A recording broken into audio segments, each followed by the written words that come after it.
That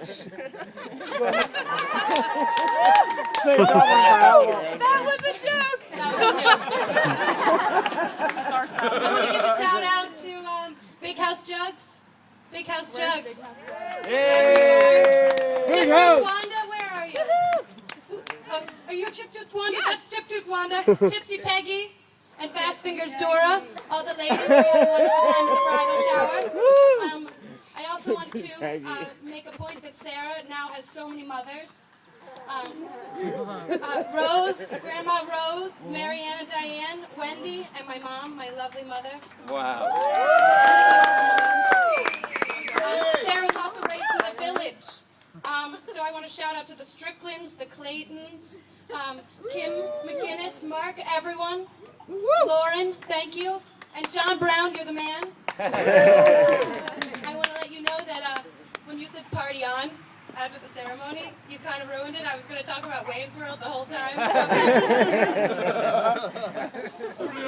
But party on! Wayne's World, party time, excellent. Speaking of Fox Brown, what are you doing with your hair there? What are you going for, Fox Fabio? No, seriously. You're only Fox Fabulous to us. Fabulous to us. When we met Brian, the first time we met him, Sarah was introducing, telling him about us. He's a comic, he's a cool guy, and she was also cross-stitching his name onto a red Union Jack. You know what I mean? With the button that opens. And when Brian got here, he loved the present. He put it on. And he wore it all day. And me and my mom were sort of like, he's lying there on the couch. And he's sort of the way he was lying. And the buttons weren't very tight. And we were sort of like, this guy is awesome. Other reasons why I think Brian is awesome is because in the Twitterverse, which Sarah and Brian have introduced me to, Brian is the only one who listens to me. No one else listens to me. He's the first one and the only one to respond. He also was the, I gave him a small design to help with my Etsy business, and he made me look like I'm professional. He did an amazing thing for me. I love you. You also work with my mother. You squeeze my little sister like no one else can. And we love you for that. Not now. Can you come here? So, Go Brian, for it, maybe though. I could give you a little advice about Sarah and the story. When I think of Sarah growing up, there's a lot of things I think about, like she told me that Santa Claus wasn't real. She read my diary to the whole neighborhood. Good job. When I start to think back was when we were kids, and I was talking to my Aunt Kathleen, and she was telling me the story that Sarah, we were all in the creek. We grew up in the backyard in the creek with the crayfish, and everyone would have our inner-tubes that were blown up from the tire wheels, and we'd get into the inner-tubes and go floating down the river. And Sarah, she's floating away, and she's floating away, she's screaming, help me, help me, help me. And my Aunt Kathleen says, put your feet down, you're only in this much water. And another time, Mom, you'll remember this, I don't know, I wasn't there, and I don't know if Sarah may be sick from school, or for some reason Sarah, Rachel knows, Heather knows the cliff. In the neighborhood we grew up in, there was a cliff. And it was just a, we were in one neighborhood in an upper level, and there was another neighborhood down below in a different level. And Sarah somehow alone was there one day. I don't know why, maybe you can fill us in here. She was alone, and she was on the cliff, and she fell. She fell down the cliff, she's there screaming, help me, help me, help me. Some nice woman in the neighborhood below somehow came up to her and said, Sarah, stand up. Stand up. It's not a cliff, it's actually a hill. I'll take you there later.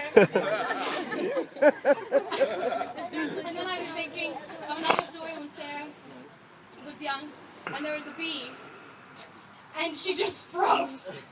Completely froze. And we all said, Sarah, just walk away. So my advice to you, Brian, is anytime that Sarah gets screaming like a banshee, which she will, we're sure of that, all you have to do is say, tell her to put her feet down, to stand up, and to walk.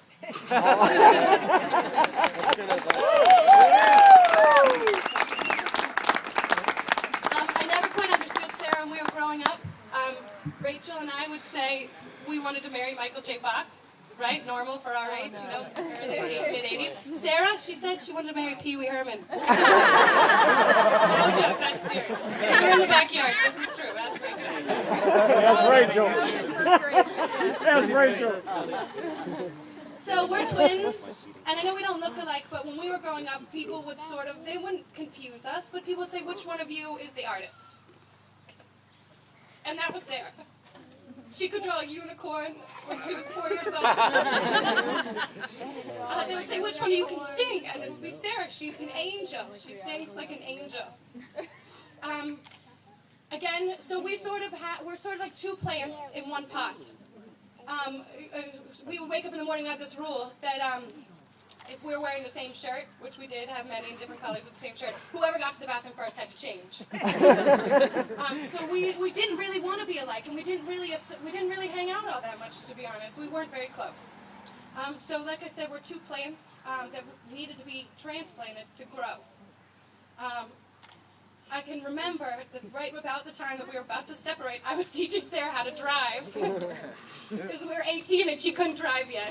And it was another one of those screaming moments, but I'm not going to get into that. But the amazing thing is that we did separate. And now Sarah is an admissions counselor for the college that she went to. She drives to many cities with different cars, on different streets and different roads. And she finds so many lost things. Beautiful, wonderful, vintage things. And today, now that we're closer, we are both artists. And you do sing like an angel, but I'm a rock star at karaoke. I love you, Sarah. We are two souls, but we share the same heart. Oh, I'm done. That's it. And Sarah, you have my blessing. I'm shaking. Hey, Max. And the best gift, this is my advice, that you can give is a happy you. Say it again, the best gift you can give is a happy you. And now I have some gifts to give to you. Oh, no. I brought my props too.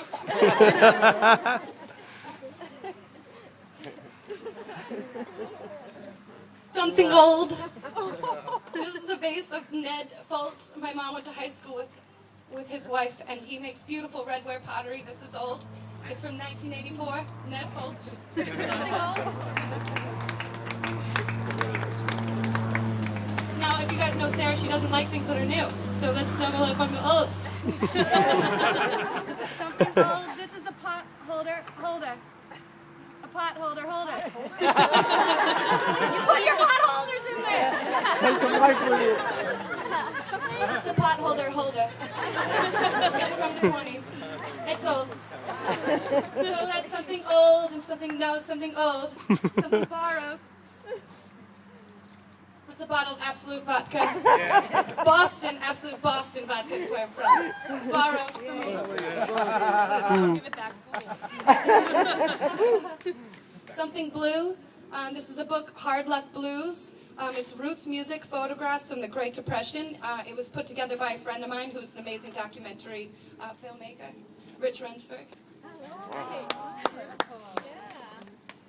And this is the most important because this was inspired by both of you. And I couldn't have done it without you.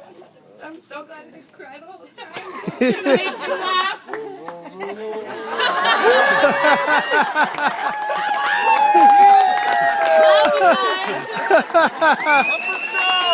guys. Never fails.